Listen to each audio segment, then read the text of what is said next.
परमेश्वर कबीर जी के सत्संग में एक भगत जाया करता था। उसकी पत्नी ने उपदेश नहीं ले रखा था। वह विरोध करती थी। वह अन्य पूजाएं ही किया करती थी। उसकी पत्नी इन ज्योतिष बालों पर बड़ा विश्वास रखती थी। वह अपने पति की जन्मपत्री को लेकर एक ज्योतिषी के पास गई। उसने उसकी जन्मपत्री देखकर बोला, अरे, तेरे पति की आयु तो इतनी वर्ष है, बहुत कम है। ये सुनकर बहुत चिंतित हुई कि मेरे पति की आयु इतनी है, और उसने बहुत जंतर मंत्र भी करवाए कि मेरे पति की आयु बढ़ जाए, लेकिन कोई परिवर्तन उससे नहीं हुआ। उसने कहा, बहन, अब मेरे बस से बाहर की बात है, तेरे पति की रक्षा करना। कुछ समय बाद वह भक्त सत्संग में जा रहा था। जब वो सत्संग में जा रहा था तो रास्ते में उसी गांव का नगर का एक व्यक्ति मिल गया। वह शराबी आदमी और सिनेमा देखने जा रहा था, उसी शहर में जिसमें वह सत्संग के लिए जा रहा था। तो दोनों मिल गए। वहां हम सफर हो गए। एक दूसरे ने पूछा, अरे दोस्त, तुम कहाँ जा रहे हो? तुम तो बहुत दिन बाद मिले हो। मैं तो सत्संग में जा रहा हूँ। तुम कहाँ जा रहे हो? मैं तो सिनेमा देखने जा रहा हूँ और वहां शहर से शराब लाऊंगा और वहां गुटी-सुटी लाके फिर फिल्म देख के फिर आऊंगा।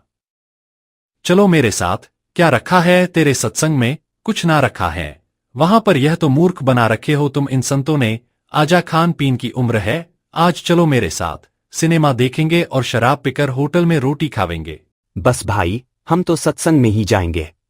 भाई, हमारे ठाठ देख ले, सब कुछ है मेरे पास। यह उम्र कौन सी भक्ति करने की है? अभी तो जवान पड़ा है, बुढ़ापे में कर लिए। पर वह भक्त नहीं माना। तो उधर चलते चलते रास्ते में दोनों को पेशाब करने की इच्छा हुई। तो दोनों में से एक रास्ते की दाया तरफ और एक बाया तरफ पेशाब करने गया। तो जो शराबी था, वहां क्या देखा?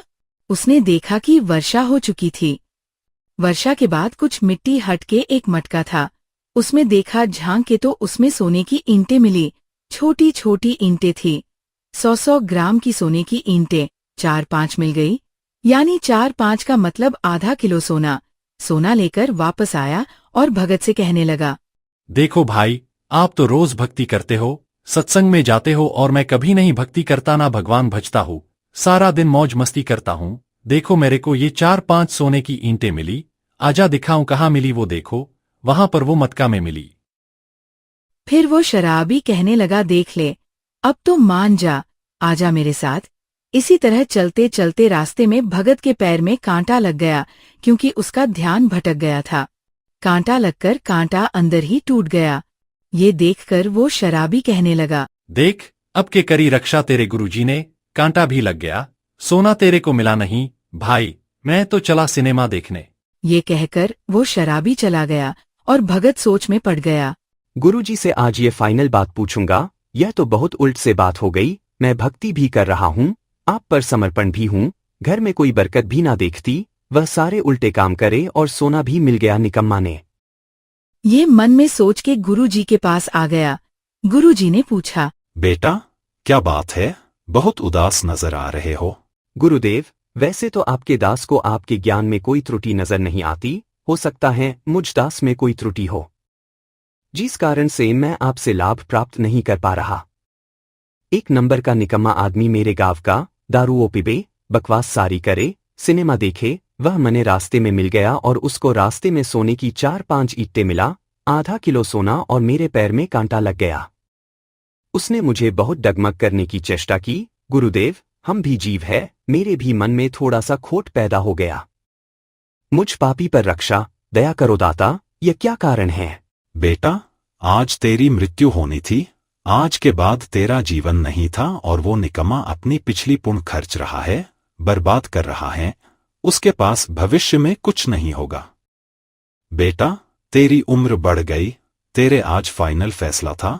आज जो तू डगमग हो जाता, तेरी शाम पूरी नहीं होती, तू खत्म हो जाना था। आज तू पढ़ा रहा, सच्चे सच्चे दिल से लगा रहा, तो तू बच गया। वह भगत अपने गुरुजी की एक एक बात पर विश्वास किया करता था। वहां पर भक्तों ने काटा कोटा निकाल दिया। शाम को घर आकर अपनी पत्नी से कहने लगा, आज मेरे गुरुदेव ने ये बताया कि आज मेरी मृत्यु होनी थी, और गुरुजी की भक्ति से, उसके नाम से, उनके आशीर्वाद से आज मेरा जीवन बच गया। नहीं तो आज मर गया होता। सचमुच तेरे गुरुजी पूर्ण परमात्मा है। ये रही आपकी जन्मपत्री। इस वर्ष में तेरी मृत्यु थी और मैंने सारे जंतर मंत्र करवा लिए थे। जिसके पास मैं जाती थी उसने अंत में हाथ खड़ा कर लिया था कि मेरे बस की बात नहीं तेरे पति को बचाने की।